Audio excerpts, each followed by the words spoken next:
So, Berto, Chapter 4, Pandemic Review. Let's continue. What do you say? Let's do it. This is the Psychology in Seattle podcast. I'm your host, Dr. Kirk Honda. I'm a therapist and a professor. My name is Humberto Castañeda, and I enforce the accuracy of digital clocks. I want to go back in time to early March because I actually looked up some emails, exchanges at my work to figure out exactly what was said because I think that it's interesting to me anyway. Right. I don't know if any of this is interesting to the listeners, but like I've been saying, this is therapeutic for me. So going back in time to March 2nd, this is a Monday.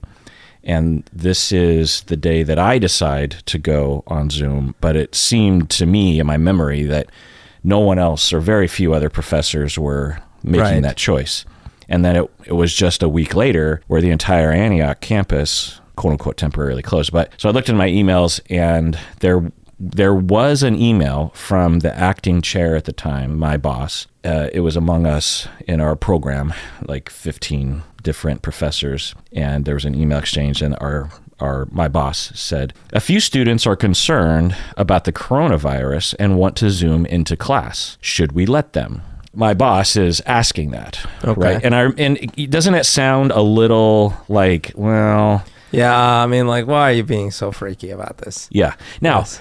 My boss is a wonderful person. Yeah, she's very, this is Michelle. If some of my colleagues are listening, she was acting as... This was a lot of people's belief at that time. Yeah. A few students are concerned about the coronavirus and want to Zoom into class. Should we let them? Because the general rule was you have to attend class. Right. We're very much sticklers for attendance in class, obviously. But there were a lot of responses, but one response which kind of reflected everyone is, look, if they're uncomfortable, then I'm allowing it for now. So again, it's not that these individuals who are expressing concerns are right. It's that we'll indulge their worries because they're having a freak out, whatever. It's not that bad, but it's in that direction. Sure. So that was my memory, was that it wasn't a problem to my colleagues and even to the vast majority of students at this point. Whereas for you were freaking out already for a month because you were much more in tune with the actual data. But I still had people. What day is this? March 2nd. 2nd. Yeah. I mean, plenty of people at work. I was even saying there was a high up manager that was like, yeah, this is going to blow over. Right. And then I sent out an email that day and I said, I don't know if this is an overreaction or not, but let's just have class over Zoom. I said. So I feel like I'm having to apologize. Right. Because I honestly thought I might look ridiculous for doing this. Yeah, because I was worried that everyone's going to be like, oh, come on, Kirk. You're a germaphobe. Relax. So I say, I don't know if this is an overreaction or not, but let's just have class over Zoom. And a couple of students replied saying, yeah, I was kind of concerned as well. Then March 5th, which is just a few days later, my campus president sent out an email saying, given the nature of our campus and important differences between what we do and a campus like Amazon's, we will continue to hold classes on our campus. However, we ask that everyone exercise an abundance of caution, wash hands, maintain distance, avoid touching surfaces, etc. So what do you think about that email, Berto? Interesting. So basically it's saying, hey, the nature of what we do, we can't just be remote. Right. But, let's take precautions. Let's, keep it clean. Yeah, it just sounds like, do what you can. Wash hands, maintain distance. How are you supposed to maintain distance when you're in a small classroom? Right. Which, by the way, at the time was the conventional wisdom. I heard that all the time around that time. I remember me thinking, washing my hands? Well, sure. Okay, fair enough. But if someone coughs in my face, what am I supposed to do? Wash my hands? I mean, we literally can't open the windows in our classrooms. Right. There's no way to open them. So you're just stuck in a hot box with 20 people. Do you know that I bought at the time, I don't remember exactly, it was like the beginning of March, I ordered copper because I had heard copper kills, So I had ordered this copper wire to wrap around my door handles. No. So that whenever I would touch them, and then I actually thought this is where I was getting a little nutty. I'm like, maybe I could carry a little copper stick with me everywhere, and I was like, okay.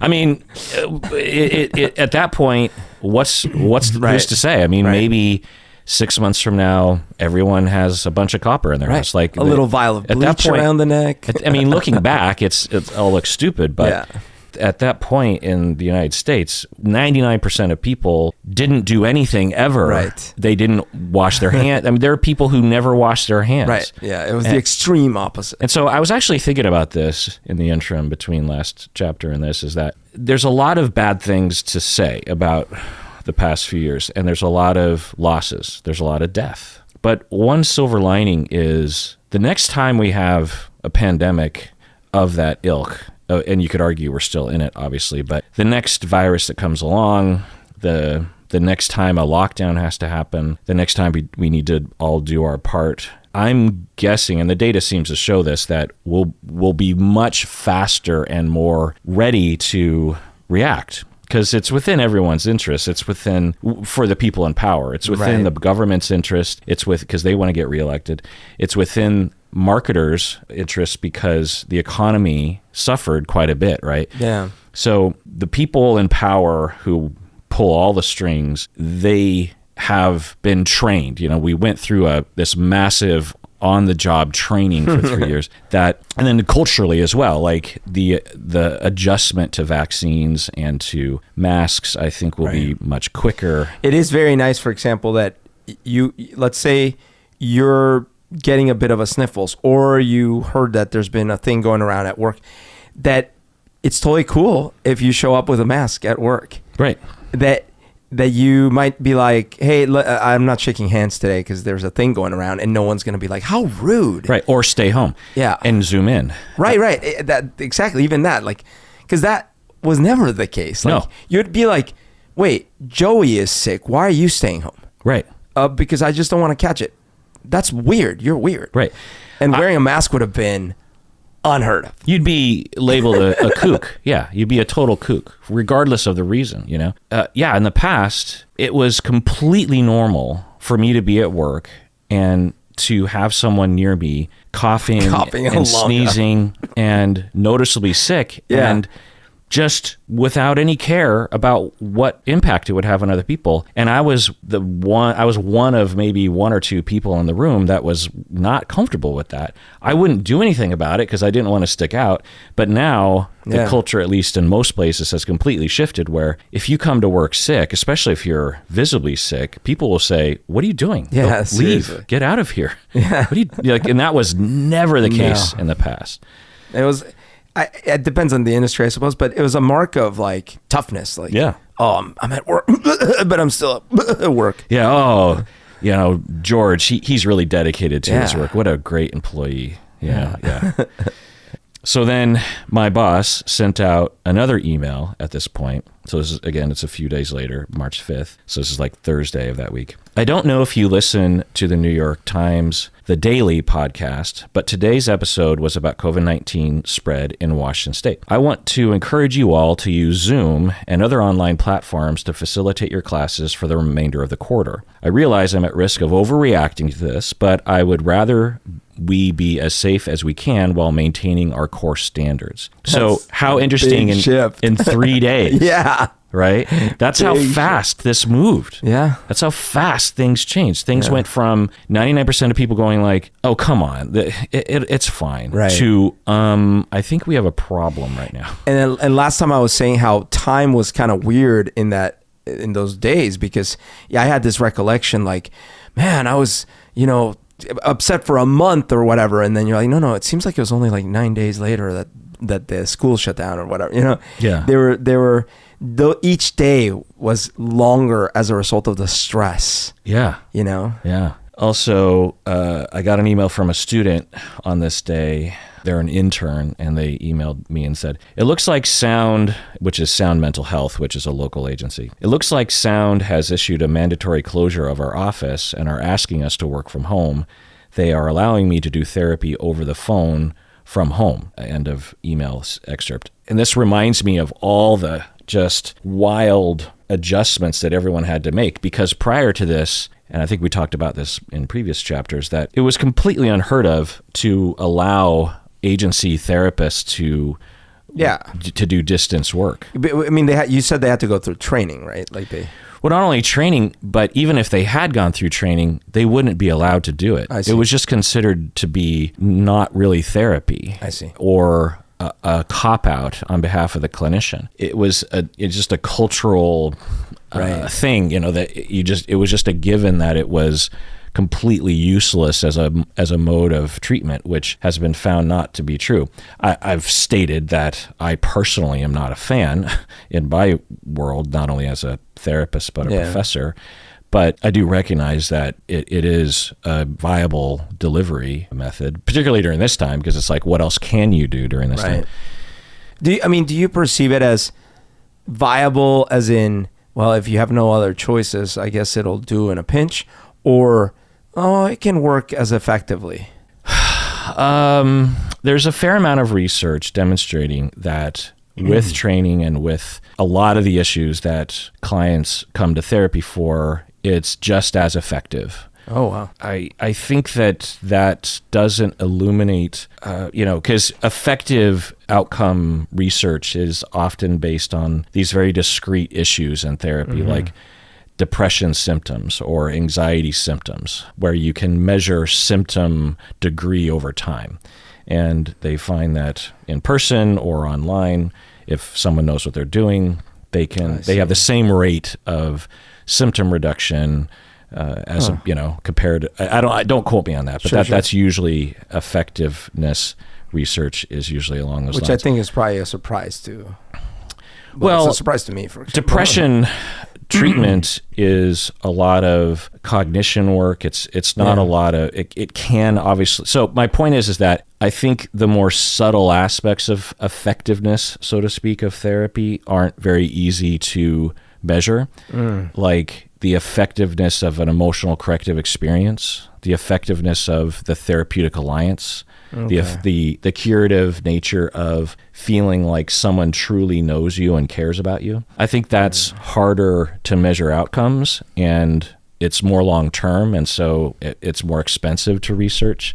It's not usually what people focus on, but for a lot of people, myself included, the main reason I go to therapy is for that. Right. In my personal experience as a therapist and as a client, I need to be in person for that, So anyway, then that Friday, my campus president sent out an email and said, I believe that the threat from, so remember, just Monday, right. They were all like, it's cool, wash your hands. Yeah, just wash your hands, just distance you. This is Friday of that week. I believe that the threat from the virus itself is manageable, and as a campus, we are in a good position to minimize transmission. We tend not to be, so actually this is still in that zone. My department, my boss is actually, the New York Times, the daily podcast has me freaked out. I really do think we should go over Zoom, but my campus president is still like, everything's fine. And as a campus, we are in a good position to minimize transmission.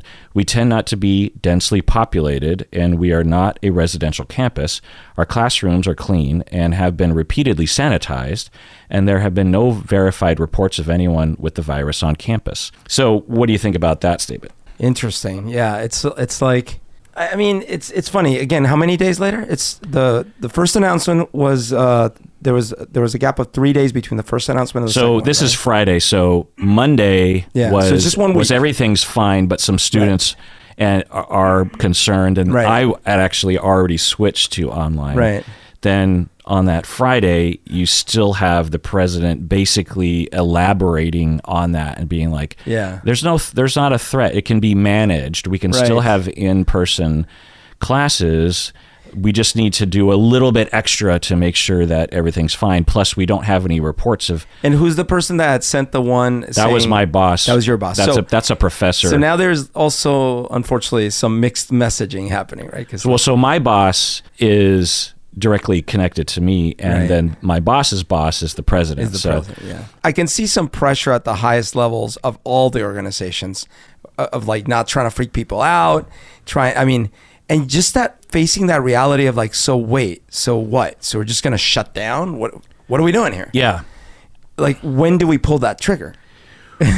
When have we? We've never done that. Never pulled that trigger. Yeah, I think it was, there's always this anxiety of, I don't know, but I would guess that there was an anxiety of, if we actually take precautions and shut down the campus, might our product quality go down, and thus people will drop out of school, or they'll stop wanting to come here, and then we will lose money, and then we're already having budget problems. I mean, I can't tell you what thin margin my university is running on. Like, small universities that don't have huge endowments are, I was on the budgeting committee of my university, and I knew the numbers, and on good years we worry just moderately. Yeah.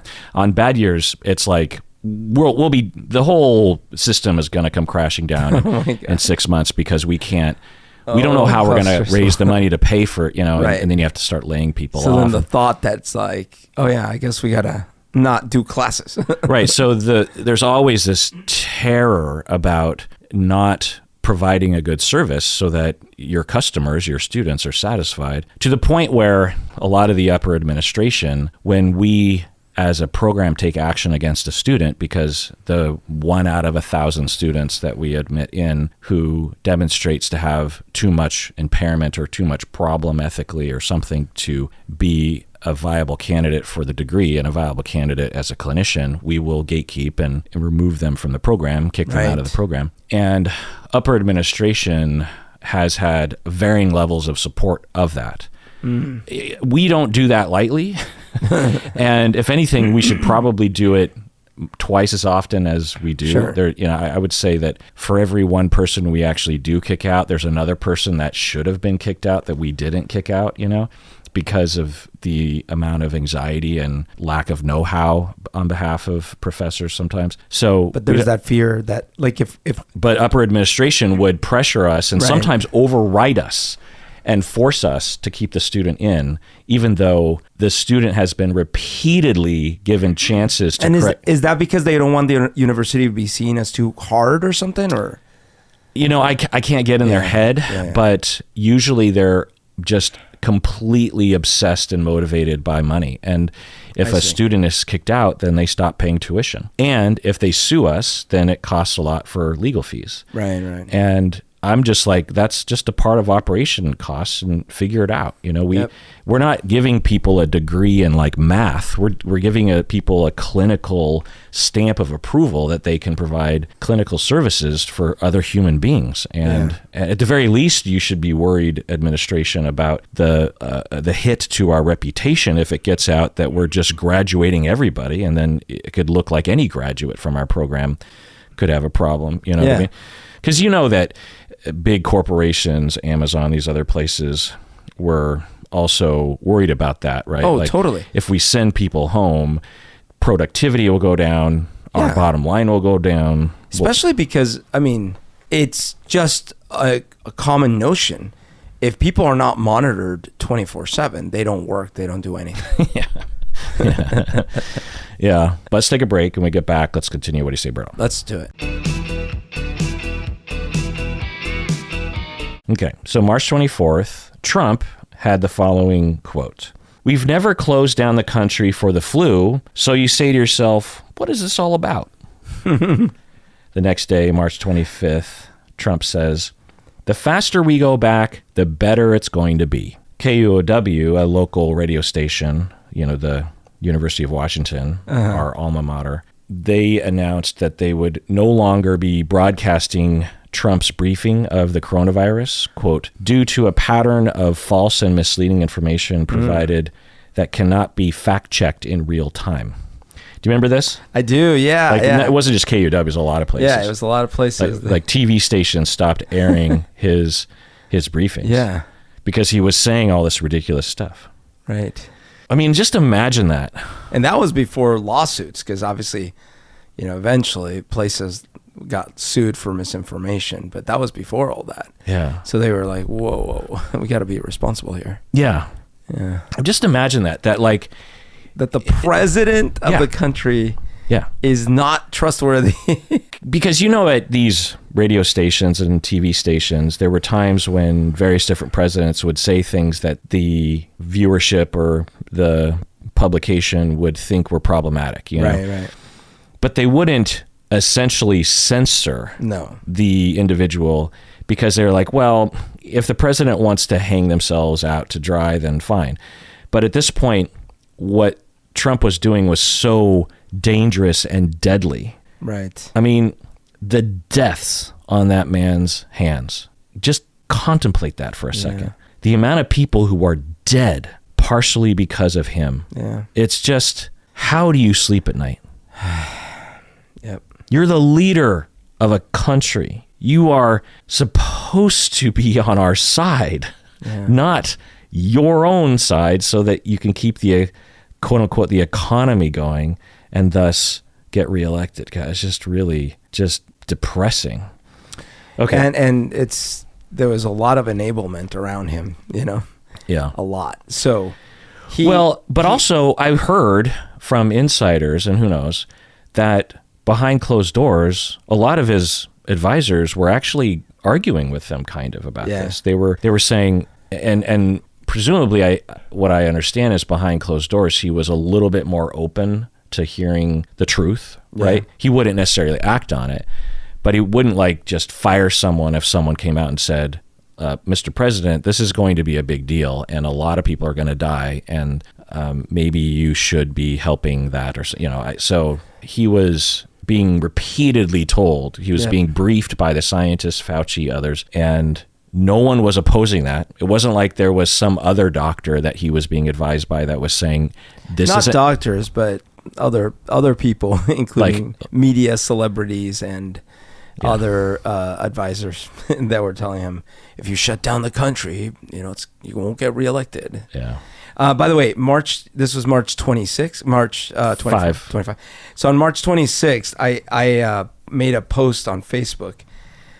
Socialism sounds naive, unrealistic, and scary until nature punches you in the capitalisms. It was basically this feeling I had of sometimes I kind of want a government that can do stuff and not just let the free markets, save everyone.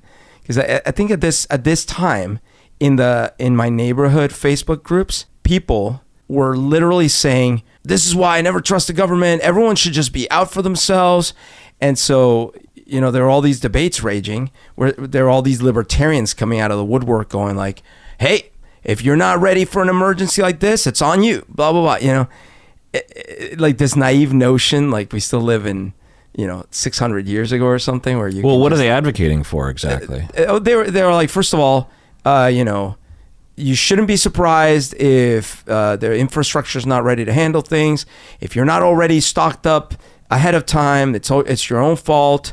Basically, that you should never trust the government or depend on the government for anything. It's all up to you. It's all up to every individual. And it's kind of this libertarian notion of we should have just as little government as possible and just let each person fend for themselves. So there should be no regulation, no shutdown, that kind of thing? Certainly that, as well as don't expect the government to come and save us. Just everyone out for themselves. Yeah. And so hence why I made this post, because I was so frustrated. I was like, no. So this is when I believe one of the first people that I knew kind of died from COVID. The grandma at Kona Kitchen, the restaurant. Oh, she died of COVID? Yeah.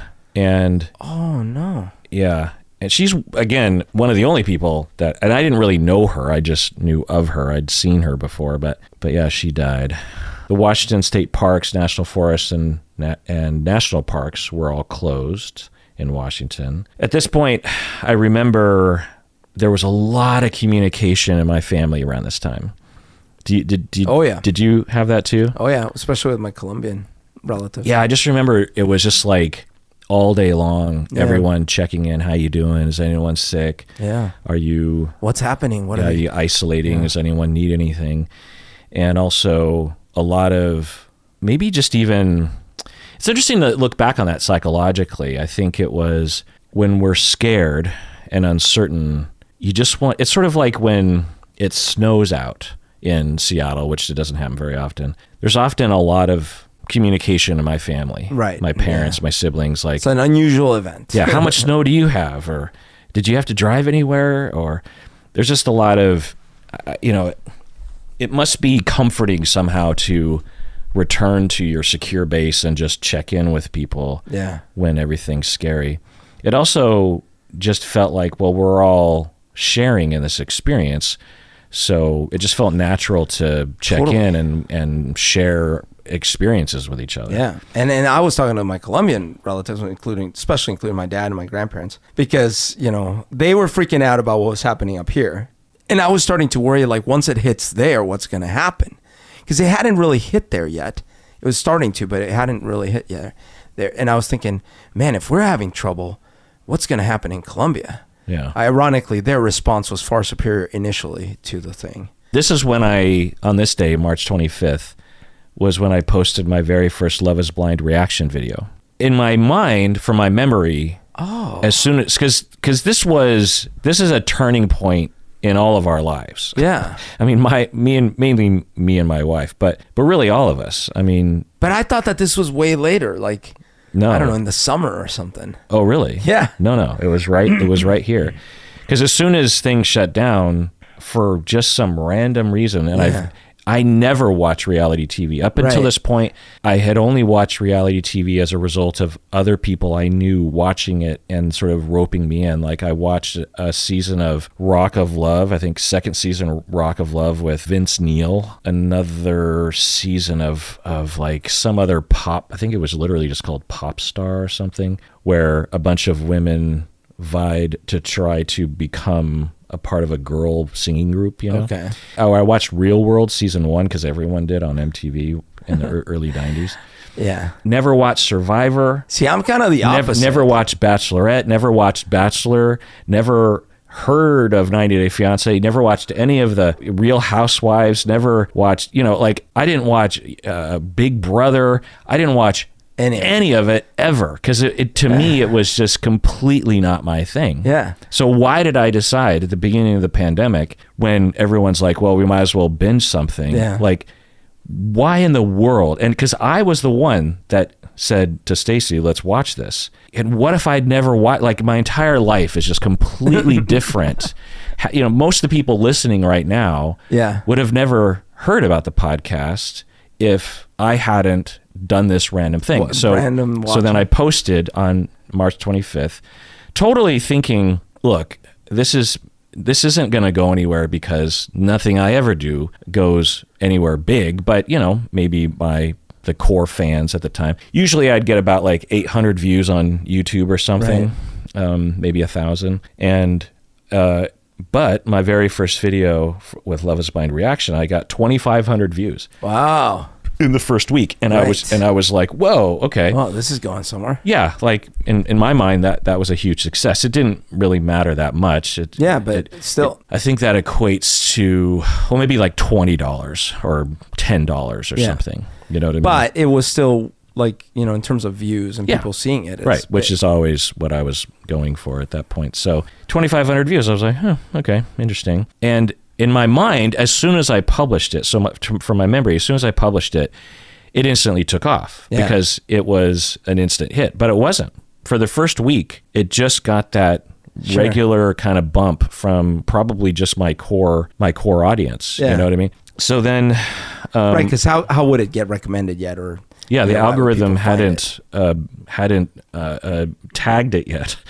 So March 26th. The third relief bill is passed by the U.S. Congress.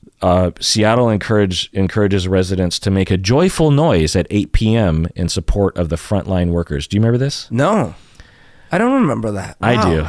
Do you not remember different cities around maybe the world, but in the States, we would all, like, I remember there was something that would go on in New York City where people would hang out their window and everyone would scream at midnight or something. I can't remember what it was, but this whole thing missed me. Oh, really? Yeah. Because everyone was stuck at home. Right. Yeah. So we wanted, it's another part of the psychology aspect of, we were forcing ourselves to stay home, and for the vast majority of us, we're okay with that. But we missed other human beings. I think we, and I did too. Right. I think completely underestimated how bad that would be. Like if you would have told me before the pandemic, look, there's going to be a time in the future when you will be forced to stay home, and you don't have to go to work anymore. You can work from home. You don't have to deal with stupid shit anymore you don't want to deal with. You know what I mean?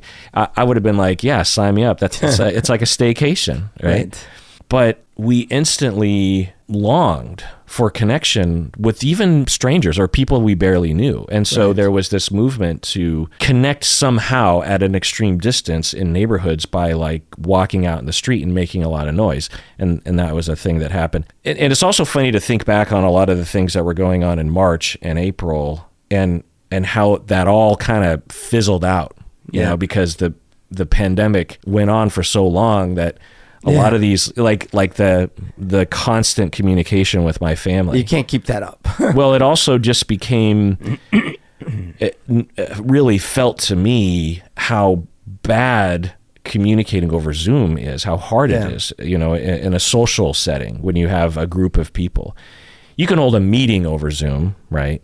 You can hold a class over Zoom, but if you have 15 family members, everyone trying to talk at the same time, which is normal, when you're in a room together, it's not the same. Yeah, people taking turns trying to say something and barely understanding each other. And so that's another one of those things that was kind of pleasant in the beginning, and then over time we just like, never mind, I don't want to do this quote unquote joyful noise at 8 p.m. Also at this point, March 26, ventilators and beds are becoming scarce. Trump has a tweet or a comment here, quote, I don't believe you need, so this is him actually responding to states that are calling for federal help to get ventilators. I don't believe you need 40,000 or 30,000 ventilators. You go into major hospitals sometimes and they'll have 2 ventilators.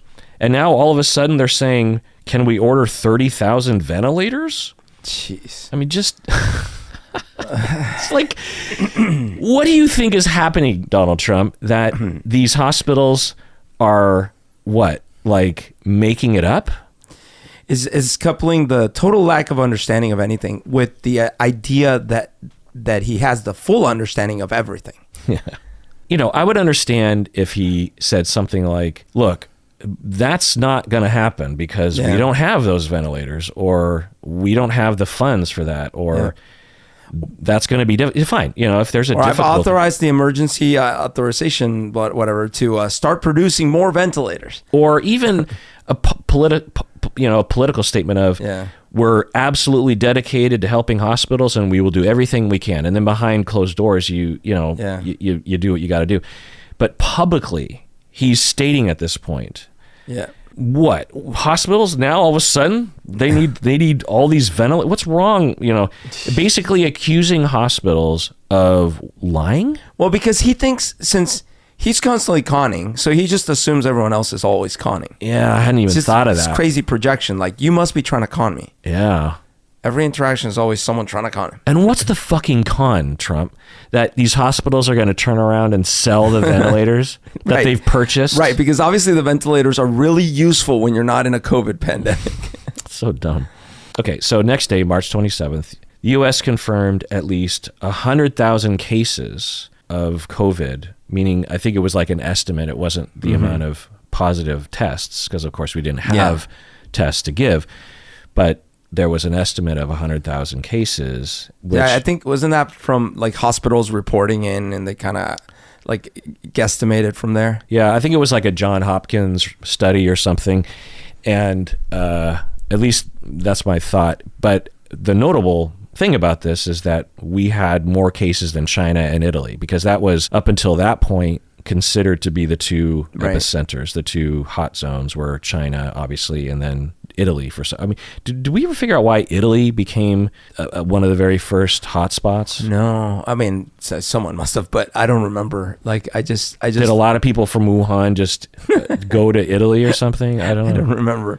I do know that it was they had poorer infrastructure than some of the other European countries. Yeah. But that doesn't explain why it would spread so fast. Do you know what I mean? yeah. It's just kind of weird. The U.S. death toll at this point was 1,500, which sounds utterly quaint. It's Very still quaint. 1,500 people that are dead, but still, it's just like, Yeah.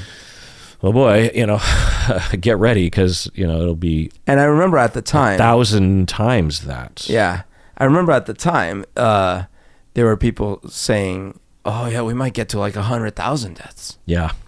Yeah, we'll get to that. I actually started making predictions because I have this list where it's just a fun little thing. I like to figure out how stupid I am by making predictions. I see. And then, but trying legit to predict things and then actually being wrong. Unemployment climbs. It just skyrockets. It goes from 3% to 15%. Jeez. Yeah. Because, restaurants Yeah. basically closing down. And so they probably soon fire everybody. Because you were talking about that whole thing with the university, how, well, most businesses out there, small businesses, don't have runway at all. Yeah. They're like, if we don't get the money this week Yeah. from the people that pay us in cash every day, we close. Yeah. And restaurants are almost always in that situation. Yeah. So, March 28th, Trump, he starts bragging about getting high ratings for his COVID briefings. It was actually on the 29th. The tweet was on the 29th. Okay. He posted a thing that says, President Trump is a ratings hit. Since reviving the daily White House briefing, this is a quote he posted. Yeah. Mr. Trump and his coronavirus updates have attracted an average audience of 8.5 million on cable news, roughly the viewership of the season finale of The Bachelor. Numbers are continuing to rise. My comment, by the way, was Bret Easton Ellis characters are unrealistically psychopathic and narcissistic. Yeah, you couldn't if you wrote that into a movie like Idiocracy or something, you'd be like, come on. Yeah. Now you're just getting stupid. That's just cartoonish. Yeah. That someone would say that, one. Two, that they would think it's because of them that they're entertaining. It would have to be. Instead of any idiot would know. And this is why I think Trump is like legit not very smart, because there's narcissism and then there's narcissism plus lack of IQ, which is like, dude. you can't draw A and B together. That, well, I know I feel this way, but what people will think is that, one, I'm bragging during a pandemic, and two, the reason why people are tuning in possibly is because they're terrified about dying, and we are providing presumably good science to help them save their own lives. Not, I'm the most entertaining person on the planet, that's why everyone's tuning in. It's just so mind-numbing. And what's crazy is, not only is the thought going through his head, he posts it for the world to see. Yeah. Which goes back to the whole like lack of awareness of, but yeah, in all fairness, it works for his supporters. Yeah. All right, let's take a break and go back. And when we come back, we'll continue. What do you say? Let's do it. Okay, so continue with March 28th. Medics from the U.S. Army converted Seahawks Stadium into a medical hospital. Do you remember this? Yes, I do remember this, yeah. Because the thought was we were doomed to have thousands of patients. We're going to have these makeshift beds. And yeah, because it was happening in other communities. And I didn't know this until I looked it up while researching this, but did you know we never used it?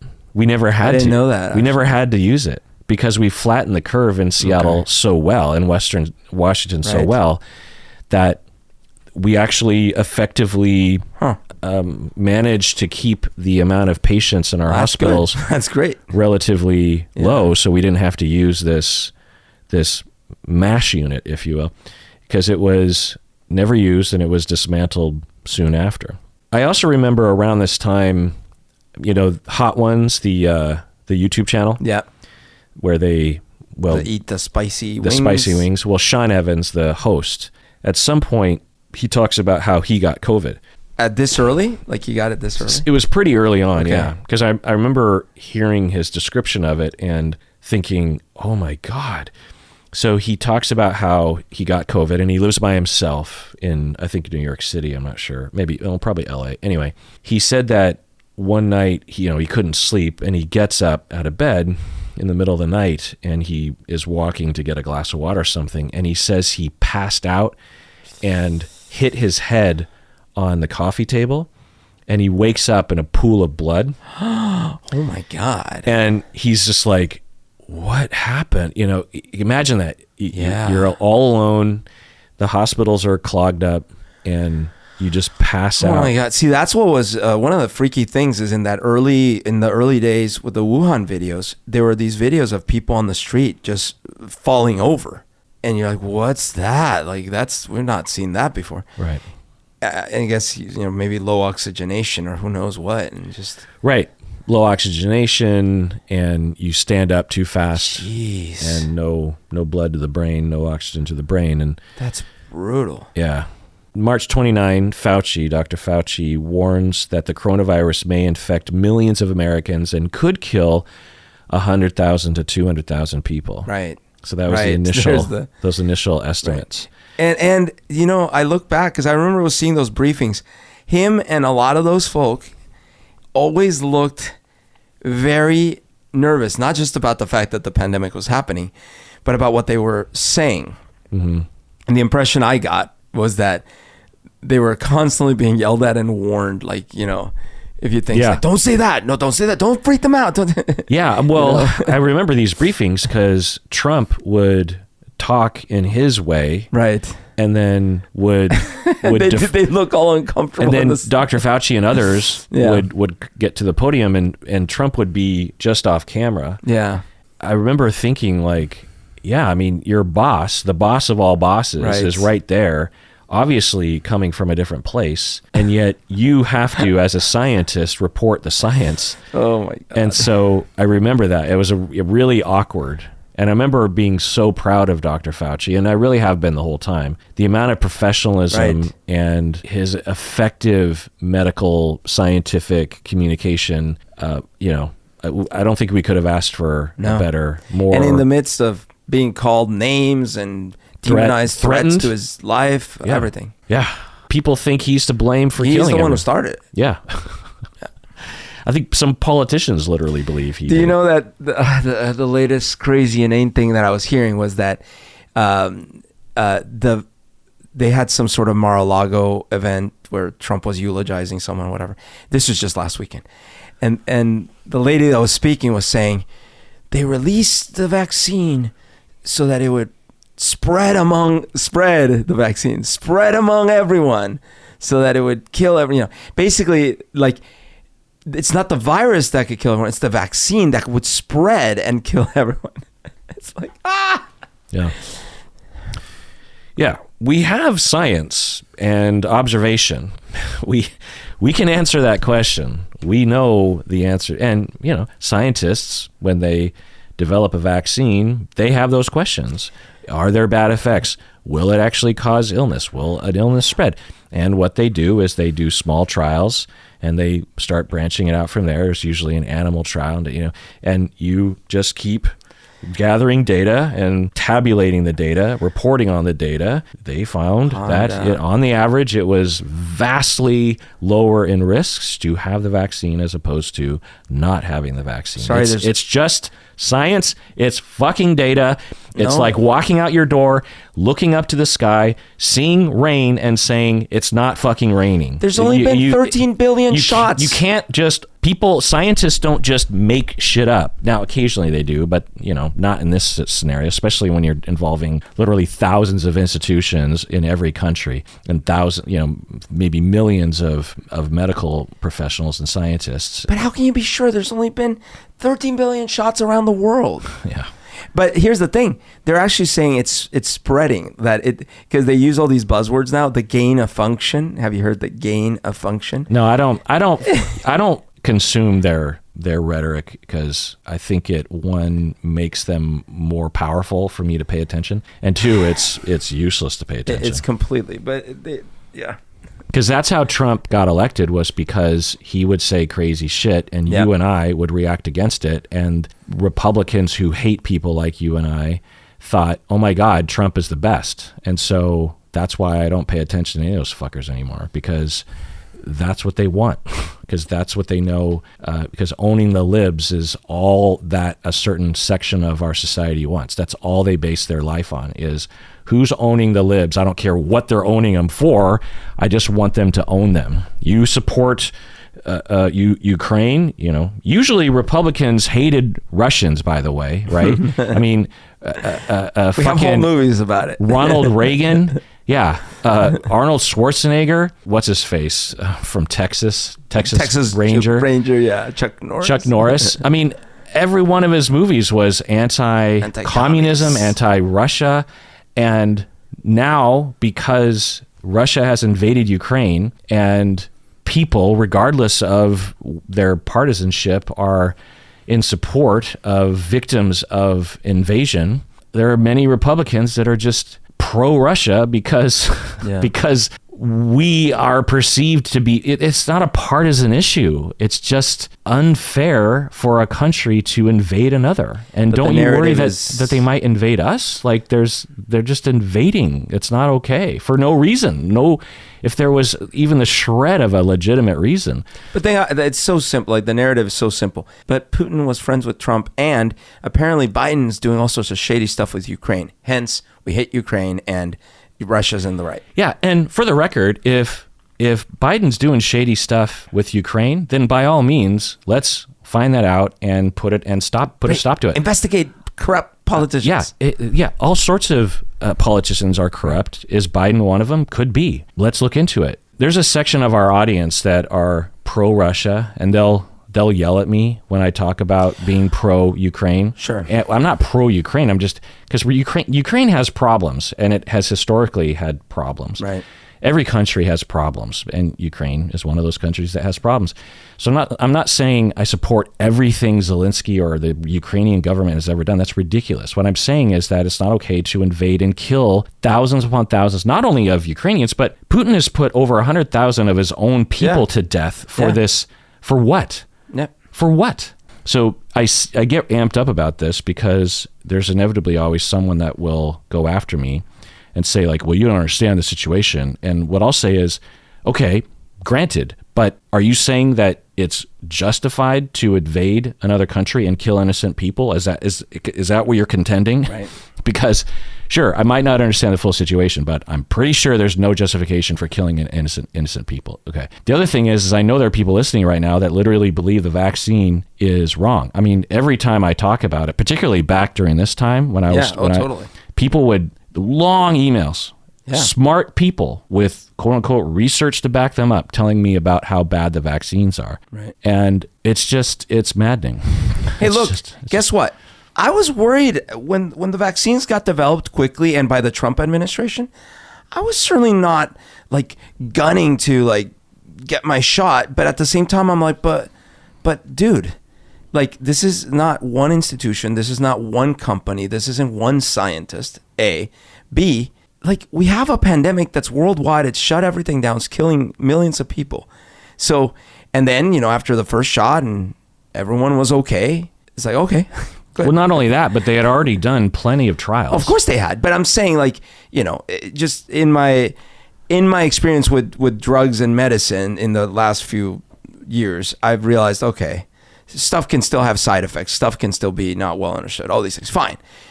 As an example, I did a trial for a medicine that was brand recently approved, but it had been sort of like rush approved by the FDA because it was for some serious complications and blah blah. I didn't have a good reaction to it. For your thyroid. Yeah, well, it was related. It was sort of the Graves' disease. I didn't have a good reaction to the drug, but that happens. These things happen, but it's not a big conspiracy. I mean, sure, there's money floating around in big companies and stuff like that, but it isn't like this. How do we end the world? Okay, here's what we're going to do. We're going to fake a virus. The virus itself won't kill everyone, but it will make us be able to inject everyone with something that, now, someone raises their hand. How come the virus can't be the one that kills everyone? Why don't we make the virus kill everyone? That's too simple. Yeah. We got to make the vaccine. Yeah. And the vaccine was going to have a gain of function, which doesn't belong to the vaccine. That's the virus thing, but you're going to get it wrong. It's like, Yeah. It's ridiculous. And it's all based on this essentially dogmatic religion that liberals are always wrong. Yeah. And so anything that a liberal thinks is always wrong. And there must be some other answer, and they will come up with fantastical, quote unquote, answers to adhere to that notion. And it's just like, look, you can hate me because I'm a liberal, fine, but don't hate the scientists because they're not partisan. But here was the start of it. So getting back to our date line or our timeline here, this is the start of it where, again, this could have been a positive thing. Mm-hmm. Trump could have been like, look at these amazing people I have who've like been, they know the science, and I am here representing them because I have their back, and I'm so great for having their back. Great, fine, brag all you want. Yeah. And that could have been a great thing, Mm-hmm. And like, let's listen to the science. America was built with science, whatever. Like just make it a jingoistic thing. I don't care. Mm-hmm. Just make it work for you and for the people. Mm-hmm. And instead, it's this like schizophrenia starts happening. No offense, where it's like, it's not schizophrenia. Stop saying that. Sorry, it's two-faced. Just say two-faced. Two-faced thing starts happening where it's like, I've developed the vaccines, but you shouldn't take them. But I'm going to take it, but it doesn't do any good. But it does do good. But it doesn't. Yeah, I think I remember thinking that it's been a while since I've had to deal with Trump, but I remember now his seeming stuff, because you and I would often just hear the ridiculous things he would say. Yeah. But he would also say things that I could agree with. Totally. So I think his overall political style, which you could argue is very savvy, and I could argue that he does it in a very savvy manner, that he says so many things and so many contradictory things, but for the people who want to be in the cult of Donald Trump, every one of them will hear something that will soothe them or be in agreement or in alignment with how they think. So for the anti-vaxxers, they hear him and they're like, that's our man. Right. And for the Republicans who are anti-liberal but are pro-science and pro-vaccination, Trump will also say things that will satisfy them. Do you know what I mean? Yeah. He developed the vaccine. Or yeah. Trump would just say so many things, and the way he would word it was always possible to kind of, not always, but it was often possible for him to kind of worm his way out of it, because he wouldn't say things definitively often. Right. And there was just all these little signals, like when he said stand up or stand down or whatever the fuck to the goddamn Proud Boys or those toxic idiots. That's exactly what he said. To the vast majority of Republicans. Stand back and stand by. to the vast majority of Republicans who probably have no idea what that even refers to, it doesn't bother them. But to the few people who do understand it, it 1,000,000,000% adheres those individuals to the cult of Trump. You know what I mean? So during the pandemic, we're highlighting the idiot things he was saying, but he said a lot of things. And take the shutdowns. This is an interesting one. Imagine you take this angle like, all those commie libs all these years made fun of us for stockpiling our weapons, stockpiling some supplies, and being self-sufficient in the traditional American way. Who's laughing now? Because you know you're going to be able to survive just fine with a few weeks of shutdown. Mm-hmm. Whereas those libby commies in their big cities, you're going to be like, I wish my toilet paper. You could totally play it up. Yeah. There's an asshole Trumpian version of this that could have been absolutely in alignment with trying to reduce Americans from dying. Exactly. And the libs wouldn't have cared. Oh, you called me names. Big deal. And his side would have been like, that's right. We're going to show the libs we're better. Right. But instead it's like oh no, we can't have this will mean no re-election. So shutdowns are stupid. Yeah. He could have easily tried to engineer a situation where the science and the truth was on his side, and he could have created as you were role-playing, a straw man of the libs as being the wrong people. Right. The people who don't, he could say, look, you have to stay home. And then you could point to someone, that must be a liberal who's leaving their house, that privileged liberal or whatever. And obviously I don't like the idea that you would still demonize the other side. But what I'm trying to get across, but honestly, I would have rather had him do that. Right. Then that would have saved lives. Yes. Innocent Americans. My point is you can maintain your ridiculous narrative and still try to save the lives. Right. March 30th, I watched Tiger King. Oh, yeah. Speaking of another Reality. narcissistic idiot. Trump had another tweet here or statement. I can't believe how long ago that was. Yeah. I know. I don't, to my memory, Tiger King was well into the pandemic, but a lot of things happened in March. Yeah. Love is Blind, Tiger King, shut down. Trump said, "Stay calm. It'll go away. You know it. You know it is going away, and it will go away, and we're going to have a great victory. Stay calm. It'll go away. You know it. You know it is going away, and it will go away, and we're all going to have a great victory."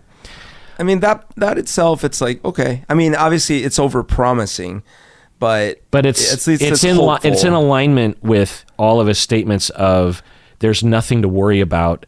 Go back to work. Yes. That's what he's saying. Yeah.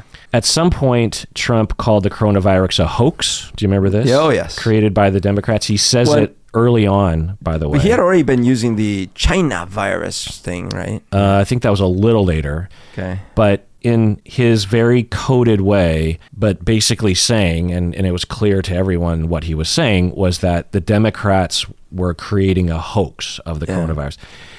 Now, I think what he would defensively say later on would be something like, I was referring to the fact that Democrats will use anything against me. Yeah, the weaponization of the virus against me. But when you are the leader of our country and you're in that position and you start throwing around the word coronavirus is a hoax created by the Democrats, then there's going to be a whole swath of people that are going to hear that and think, and because there were people, because this was QAnon time, Oh yeah. And so people literally thought that Trump was a mega genius who had his finger in every situation and knew everything about everything, knew the true information about this massive cabal of conspiracy theories. And when you hear him say a hoax created by the Democrats, there's a whole group of people that are like, oh, well, yeah, obviously the coronavirus is completely faked and there is no such a thing. And the Democrats are trying to trick us into believing that it is a real thing. And a lot of people believe that. I mean, COVID was such a boon to so many cults and conspiracy theorists, right? Because the whole time they're in their basement waiting for these terrible things to happen, right? And then all of a sudden the world shuts down with a terrible end of the world virus. They're like, I knew it. Yeah. Whatever, fill in whatever conspiracy crazy thing, that was real. Yeah. Yeah. I mean, if you're operating from the paranoid assumption that the government, especially the Democrats or whatever, are always up to no good, then yeah, this is right up your alley. This is your wet dream, essentially. Yep. All right. On that note, Berto, let's end chapter 4. And when we return next episode, we'll do chapter 5 and we will start April. Finally. Woo-hoo! We're finally done with March. What do you say, Berto? Let's do it. Everyone out there, please take care of yourself because you deserve it.